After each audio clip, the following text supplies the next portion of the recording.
Teman-teman semua, kali ini saya akan bincang-bincang dengan Bapak Aris Christian Widodo, seorang pendeta dan sekaligus Ketua Kelurahan Budaya di Kelurahan Kaliagung, Sentolo, Kulon Progo.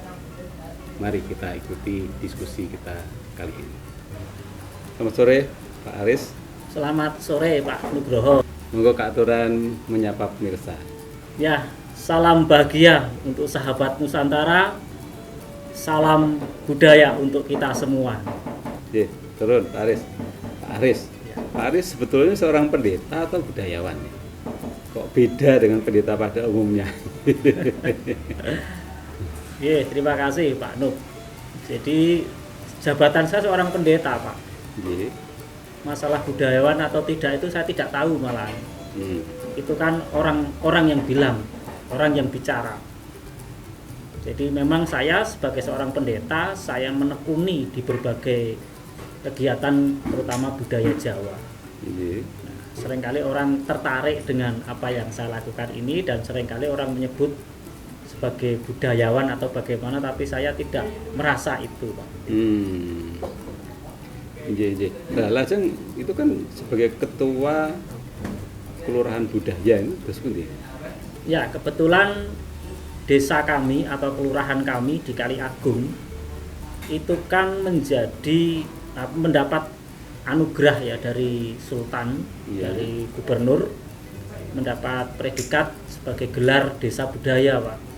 Di kelurahan sini. Di kelurahan di sini. Kaliagung ya. Nah, berkaitan saya yang banyak juga berkiprah membuka sanggar, membuka konsep-konsep tentang kontekstualisasi, akulturasi dan sebagainya, sehingga saya dipercaya oleh pemerintah desa dan juga masyarakat untuk menjadi ketua Kelurahan Budaya begitu.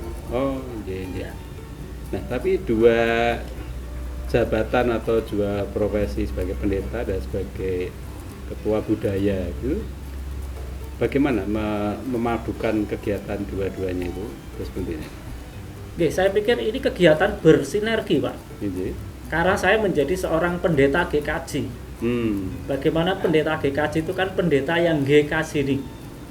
Pendeta yang bagaimana kehidupan saya, sikap saya dan perilaku saya itu menunjukkan, menampakkan sebuah konsep budaya. Kalau saya orang pendeta GKJ, kok saya nggak GKJ ini ya nggak wangun jadi pendeta GKJ. Jadi saya menjadi ketua Kelurahan Budaya ini selaras dengan jabatan saya. Tidak bertentangan, bahkan saling mengisi. Gitu Pak Nur. Jadi pendeta ingkang Jawani ngaten ya? Ya, itu idealisme saya, ya, kepinginan saya bagaimana saya benar-benar merasakan kehidupan saya sebagai orang Jawa. Nah, wujud dari sinergitas kegiatan kerohanian dan kegiatan budaya itu kenapa ya? Ya, saya tadi mengatakan ada sinergi ya antara jabatan saya dengan saya sebagai ketua budaya, melestarikan budaya. Karena saya ingin gereja saya juga gereja yang berbudaya. Gereja yang turut melestarikan budaya.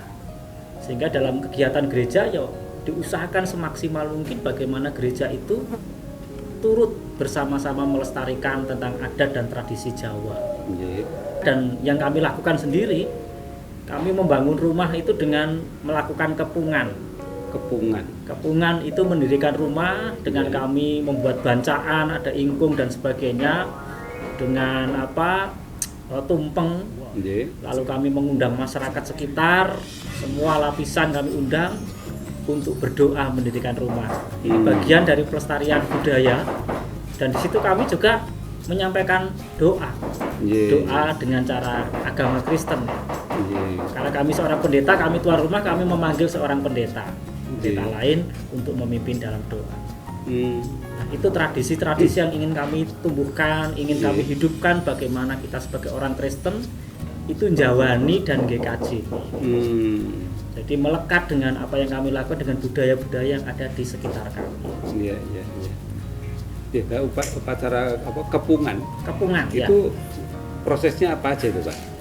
Jadi kepungan itu sedikit berbeda dengan kenduri ya. Kalau kepungan itu mengumpulkan orang secara mendadak, langsung undangannya Iya. Di situ makan bersama, apa yang ada dimakan bersama, Iya. tetapi tidak membawa kenduri itu. Kalau kenduri kan biasanya undangan jauh-jauh sebelumnya dan sudah dipersiapkan bawa pulang. Nah, ini spontanitas saja gitu. Dikepung makanan itu bersama-sama dan dilakukan doa secara bersama-sama. Jadi dikepung makanan yang dikepung dimakan dihabiskan di tempat. Ya, di situ gitu. Oh, iya, lajeng setelah berdoa terus ada ritual apa lagi, Pak? Ya, ritual yang kami lakukan adalah kami memasang emas, itu warisan dari orang tua saya. Iya. Diberikan untuk saya, tidak akan saya jual. Emas dalam bentuk salib, itu saya masukkan dalam dimolo dan dibelebet oleh dengan bendera merah putih. Itu kami juga ingin melestarikan itu sebagian yang melekat dengan pelestarian budaya Jawa. Jadi begitu Pak, untuk mengenang saja supaya ini menjadi sesuatu yang istimewa, sesuatu yang tersimpan dalam hati saya. Menghormati pemberian orang tua dan sebagainya. Jadi susuknya itu ditanam di kayu dibelebet bendera tadi. Dimolo di atas sendiri. Dimolo di atas. Lalu ditutup dengan kain bendera. Itu ada maknanya apa itu? Ya, dari bendera itu kan sebetulnya itu kan menanamkan jiwa nasionalisme, Pak. Zaman penjajahan dulu kan orang-orang kepingin mengibarkan bendera. Tapi ketika orang memasang bendera diambil oleh penjajah, nggak bisa. Bisanya memasang bendera di mulut. Ini semangat nasionalisme para leluhur dulu yang begitu kuat, itu diambil oleh masyarakat sekarang ini dengan tradisi seperti itu. Gitu. Jadi ada bendera di atas mulut itu ada maknanya. Sempat ada orang mengkritik, ini orang agamis, kalau mengibarkan bendera ya di jalan, jangan di molo. Nah itu dari fungsi, tapi kalau ini dari sisi pelestarian, kita mengenang pada masa lalu gitu. Gitu Pak Nugroho. Jadi waktu tradisi mendirikan rumah ya ada upacara kepungan. Terus ada lagi Pak kira-kira apa ya? Yang kami lakukan, kami juga mengajak warga maupun masyarakat, umat gereja ketika panen itu bersyukur dengan cara konsepnya budaya Jawa. Yaitu melakukan wiwitan misalnya sebagai ucapan syukur, melibatkan masyarakat untuk merasakan anugerah Tuhan telah panen dengan baik ya. Itu gereja sosial yang cukup baik ketika itu ditanamkan di tengah-tengah masyarakat. Jadi dilakukan wiwitan yang jelas bukan saya sendiri yang senang, bukan orang yang panen saja yang senang, tetapi masyarakat sekitar, anak-anak dapat bagian takir itu senangnya minta ampun itu. Itu kegiatannya apa aja kalau wiwitan? Wiwitan itu ya menyiapkan makanan kuban, nasi kuning, lalu sambal yang dari dele itu. Ya. Jadi sudah ada standarnya makanan untuk wiwitan itu. Ya. Lalu ingkung yang dipotong-potong dimakan bersama-sama dan dilakukan dengan sebuah doa. Kalau yang merayakan itu yang melakukan orang Muslim ya dilakukan dengan Muslim oleh Pak Kaum. Kalau yang melakukan itu warga Kristen yang mengundang pendeta untuk berdoa dengan cara agama Kristen. Tadi kan dikatakan bahwa agama dan budaya itu selaras, sinergi, saling melengkapi. Tapi ada kalangan masyarakat, sebagian kalangan masyarakat yang menganggap bahwa budaya itu bertentangan dengan ajaran agama. Gimana penjelasannya, Pak? Ya, memang ada beberapa kalangan yang menganggap bahwa budaya itu bertentangan dengan ajaran agama. Karena sebetulnya yang bertentangan itu adalah ajarannya. Orang mengambil ajaran itu adalah ajaran dari negara lain yang ditanamkan ke agama kita. Sebetulnya kalau kita berkaca, bercermin dan melihat kitab suci secara langsung, saya menafsirkan tidak bertentangan. Misalnya tentang ziarah kubur ya. Ziarah kubur itu sangat diajarkan dalam kitab suci. Terutama di kekristenan, itu orang melakukan ziarah kubur itu banyak sekali dalam cerita Alkitab. Yang terkenal bagaimana Maria, para murid Yesus datang ke kubur Yesus dengan membawa anggi-anggi bahasa Jawanya. Anggi-anggi itu apa? Anggi-anggi itu bunga ya, bunga wewangian yang dicampur minyak ya, dibawa ke kuburan Yesus Kristus. Ini kan sebuah tradisi yang ada dalam Alkitab gitu. Tradisi yang ada di kitab suci. Tapi karena kitab suci itu telah diadopsi oleh Eropa misalnya, Nah, ketika Eropa tidak mengajarkan itu, kita mengambil itu sak bajunya, sak kemasannya, bukan isinya. Jadi kalau kita langsung mengacu pada kitab suci, sebetulnya banyak warisan tradisi kita itu selaras dengan apa yang ada dalam kitab suci. Itu salah satunya ziarah kubur dan sebagainya itu tadi. Jadi sebenarnya nggak ada yang bertentangan. Ya, menurut saya nggak ada masalah bertentangan dan tidak itu kan, dan tradisinya juga berbeda-beda. Meskipun bertentangan, kita kan ingin menerapkan kekristenan yang relevan dan kontekstual, tanpa mengurangi nilai-nilai apa yang ada dalam ajaran kitab yang mengajarkan kita berlaku baik. Tetapi kan dalam cacaan ya, dalam pelaksanaannya kan bisa berubah, bisa mengalami yang namanya transformasi. Tidak harus sama dengan cerita kitab suci. Kalau sama malah nggak cocok kita. Misalnya telo seperti ini ya, kopi yang kita minum ini menjadi bagian yang relevan dan kontekstual dalam konsep masa kini gitu. Apalagi kalau di desa gitu ya, makanan yang ada telo ya bisa saja untuk simbol tentang tubuh Kristus gitu. Kopi sebagai darah Kristus nggak masalah bagi saya. Ini nggak akan mengurangi nilai yang ada dalam Alkitab. Tapi kan kita tidak mentransfer apa yang ada dalam Alkitab dibawa ke sini gitu. Jadi jangan sampai bungkusnya dibawa. Kita bungkusnya orang Eropa yang mengajarkan Injil, mengajarkan kekristenan ke kita. Ini terkait dengan upacara-upacara kematian seperti upacara berobosan. Terus setelah itu ada selamatan 3 hari, 7 hari dan seterusnya. Bagaimana Pak? Ya, sebetulnya acara seperti itu kan acara tradisi dan budaya yang ada di masyarakat, dan itu masih tetap dilestarikan hingga sampai saat ini yang masih menekuni tradisi itu. Tetapi ada beberapa orang kalangan yang menganggap itu tidak boleh, itu tidak sesuai dengan nilai-nilai agama dan sebagainya. Padahal kalau menurut saya itu di dalam kitab suci ya ada semua gitu. Bagaimana tentang orang memperingati kematian itu sebagai wujud cinta terhadap orang yang sudah meninggal, masih resnani dan sebagainya. Dan itu tidak lepas dari sebuah kebersamaan sebetulnya. Orang beragama itu tidak hanya vertikal saja, cukup dengan Tuhan. Tapi orang beragama itu kan mesti juga horizontal, membangun relasi. Orang beragama itu relasinya juga bukan hanya dengan orang-orang yang sesama agama, tetapi dengan kehidupan yang lainnya. Jadi menurut saya, kalau saya sebagai seorang pendeta, saya sebagai seorang Kristen, lalu saya melakukan kenduri 3 hari, 7 hari, 40 hari, 1000 hari ya, saya pikir baik. Itu melestarikan budaya, membangun komunikasi dengan masyarakat yang lain, dan isinya adalah ucapan syukur. Bersyukur 3 hari ditinggal oleh orang yang dicintai, mendapatkan kekuatan. Bersyukur 40 hari, bersyukur 100 hari, bersyukur 1000 hari. Dan seandainya mendoakan orang yang sudah meninggal, ya apa salahnya tuh, hanya mendoakan saja. Tetapi jangan tenggelam dalam doa untuk orang yang sudah meninggal saja, tetapi juga mendoakan untuk orang-orang yang hidup. Bagi saya tidak masalah mendoakan orang yang sudah tidak ada, meskipun itu sudah otoritas Tuhan. Tetapi karena cinta kita kepada orang yang kita kasihi, ya apa salahnya toh?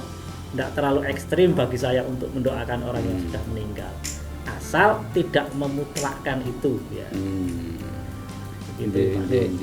Dan 3 hari, 7 hari, 40 hari itu di Alkitab juga ada ya? Ya, itu angka 3 hari, 40 hari, ya, 7 hari, 1000 hari itu angka-angka penting dalam kitab suci itu. Yesus 3 hari bangkit, ya. 7 hari, ya, hari Sabat, hari perhentian dan sebagainya. 40 hari hujan air bah itu 40 hari 40 malam. Perjalanan bangsa Israel 40 tahun dan sebagainya. Ya, banyak peristiwa-peristiwa penting yang itu, angka-angka penting itu ada dalam tradisi kita. Hanya masalahnya kita sangat dipengaruhi oleh teologi Eropa, ajaran Eropa, sehingga kita justru melupakan dari sumber itu sendiri. Gitu. Nah, kalau upacara berobosan itu terus pun tidak? Ya, upacara berobosan juga menjadi itu tradisi, Iya. kebiasaan yang dilakukan masyarakat yang membangun damai sejahtera dengan sesama saudara-saudara dan juga kecintaan, rasa hormat terhadap orang yang sudah meninggal. Kan baik-baik saja toh penghormatan. Kenapa dilarang begitu? Dan ini baik. Apalagi di dalam kitab suci juga disampaikan bagaimana bakti ya, terhadap orang tua, bakti terhadap orang yang sudah meninggal itu banyak sekali cerita dalam Alkitab yang itu diceritakan bagaimana supaya kita melakukan itu. Saya pikir selaras juga, nggak bertentangan. Hanya yang seringkali dianggap bertentangan itu karena ini bertolak dengan ajaran di mana kekristenan itu diajarkan untuk kita. Maka kalau kita tanya, berobosan itu boleh enggak? Wiwitan boleh enggak? Pasang sesaji itu boleh enggak? Jangan tanya sama orang Eropa. Orang Eropa pasti akan menolak gitu. Enggak boleh gitu. Karena itu bukan budaya mereka. Tanyanya sama orang Jawa yang ngerti tentang adat dan tradisi untuk membangun kerukunan hidup. Begitu. Iya. Tentang sesajen tadi. Nah, kalau saya mau menanggap wayang, jadilan atau yang lain, terus kan ada sesajennya itu, kegiatan sesajen. Itu menurut Pak Pendeta gimana? Ya, sesaji menurut saya baik-baik saja. Wong sesaji itu kita lakukan untuk kemuliaan nama Tuhan. Sesaji itu kita gunakan untuk menyenangkan orang lain. Pak Nugroho datang ke sini langsung saya sajeni. Saya menyajikan telo. Oh, telo ya, enak. Saya menyajikan kopi. Oh, iya. Mintanya kopi pahit ini. Sajen saya itu Pak Nugroho. Saya menyajikan sesuatu. Nah, mungkin dalam konteks pelestarian budaya, sajennya itu macam-macam ya. Ada yang bunga setaman, ada kemenyan ya. Saya pikir nggak masalah juga. Karena itu ada sebuah penghormatan terhadap sesuatu yang kita yakini gitu. Dan masalah bunga, masalah menyan itu kan aksesoris saja itu. Dan jadi itu tergantung kesepakatan apa yang dilakukan. Seperti orang Majus ya Pak ya. Jadi orang Majus itu datang ingin menghormati seorang bayi yang punya kuasa. Orang Majus ini membawa sebuah sajian, sesaji, ada emas, mur ya, dan kemenyan. Nah ini kan barang-barang sejenis yang kita lakukan sebagai orang Jawa. Kemenyan, ada mur, bunga-bungaan, wewangian dengan minyak dicampur. Ini menjadi sesuatu yang ada di dalam kitab suci sendiri. Kenapa kita dilarang? Kenapa kita tidak menggunakan itu? Kita sudah sesuai dengan budaya kita, sesuai dengan apa yang ada dalam kitab suci. Tapi mungkin nggak sesuai dengan ajaran sebuah agama yang membawa agama itu datang ke sini. Gitu. Jadi saya kira no problem itu dilakukan. Itu kita justru sesuai pada kitab suci yang diyakini oleh orang gitu. Orang beragama itu perlu didukung oleh ilmu-ilmu yang lain. Ilmu sosial, ilmu budaya, ilmu psikologi, dan ilmu-ilmu yang lain. Kalau kita hanya belajar agama, hanya belajar kitab suci saja, hanya mengerucut ke kitab suci tanpa melihat dan tanpa didukung oleh aspek ilmu yang lain, ya kita nggak akan menjadi beragama yang terbuka, yang universal, yang menjadi berkat bagi kehidupan yang lain. Kita akan menjadi orang-orang yang eksklusif, ya, kerdil dalam beragama, menganggap agama kita yang terbaik dan menyalahkan agama orang lain. Nah seperti itu nggak cocok untuk kebinekaan kita, nggak cocok di negara kesatuan Republik Indonesia ini, negara yang berdasarkan Pancasila, yang mestinya agama lain itu bukan dijadikan sebagai musuh ataupun ancaman, tetapi agama lain itu mitra kita, sahabat kita, di mana kita bisa bersama-sama hidup di tengah-tengah negara kesatuan Republik Indonesia ini. Wah, terima kasih Pak Pendeta Aris untuk penjelasan dan bincang-bincangnya sore ini. Nah, untuk closing statement Pak Pendeta, kira-kira apa yang pengen disampaikan untuk pesan para pemirsa? Ya, terima kasih Pak Nugroho. Saudara-saudara, bahwa agama dan budaya tidak bertentangan.